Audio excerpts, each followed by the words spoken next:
లాభం లేదు, ఇలా ఆలోచిస్తే మనకు మనమే ట్రై చేయాల్సిందే, ఏదైతే అదైందని నేను ఒక పబ్లిక్ మీటింగ్ పెట్టాను. Press conference plus public meeting. Okay. ఆ ప్రెస్ కాన్ఫరెన్స్లో నా మైండ్లో ఏ ఐడియా అయితే ఉందో ఆ ఐడియాని నేను అక్కడ ఎక్స్ప్రెస్ చేశాను. ఇలా సింగిల్స్ అందరూ బాధపడుతున్నారు, వీళ్ళకి ఒక వేదిక ఉంటే బాగుంటుంది, ఇలాంటి వేదిక నేను పెట్టాలనుకుంటున్నాను, ఆసక్తి ఉన్న వాళ్ళు ఎవరైనా అయితే అప్లై చేసుకోవచ్చు అని నేను అక్కడ చెప్పాను. అక్కడ చెప్పినప్పుడు 5 ఆడవాళ్ళు ముందుకు వచ్చారు, కేవలం 5. ఒక 20 మంది మగవాళ్ళు వచ్చారు.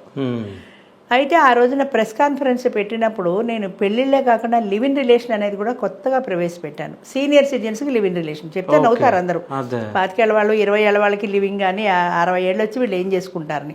కానీ నా ఉద్దేశంలో వీళ్ళకి ఎక్కువ అవసరం, ఒక తోడు వీళ్ళకి ఎక్కువ అవసరం. అయితే పెళ్ళి అనేటప్పటికి ఏమవుతుందంటే ప్రాపర్టీలు ఉన్న చోట పెద్ద పెద్ద ఇష్యూ అవుతుంది.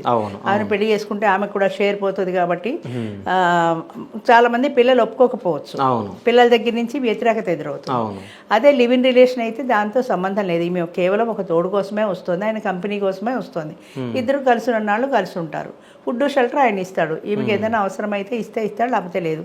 ప్రాపర్టీ షేర్ ఎంత మాత్రమో ఆవిడకి లేదు, ఆవిడకి కానీ ఆయనకి కానీ ప్రాపర్టీలో లివింగ్ రిలేషన్ అది పెట్టినట్టయితే మాకు ఆస్తులు అవసరం లేదు, తోడు దొరికితే చాలు అనుకున్న వాళ్ళు ఎవరైనా ఇష్టపడి రాగలుగుతారు కదా అనే ఉద్దేశంతో లివ్ ఇన్ రిలేషన్ కూడా నేను ప్రవేశపెట్టాను ఫస్ట్ టైం. మొట్టమొదటి కార్యక్రమం మొదలుపెట్టడానికి నాకు దగ్గర 62 years వచ్చాయి. నేను రిటైర్ అయ్యి ఇవన్నీ ఆలోచించుకొని నేను రాజమండ్రిలో ట్రై చేసి ఫెయిల్ అయ్యి హైదరాబాద్ వచ్చి ఇదంతా అయ్యేప్పటికి నాకు 62 ఏళ్ళు వచ్చేసాయి. అయినా నేను తిరగలేదు, ఏదో ఒక కార్యక్రమం చేయాలి అనుకున్నాం, సరే స్టార్ట్ చేద్దాం అనుకున్నాను.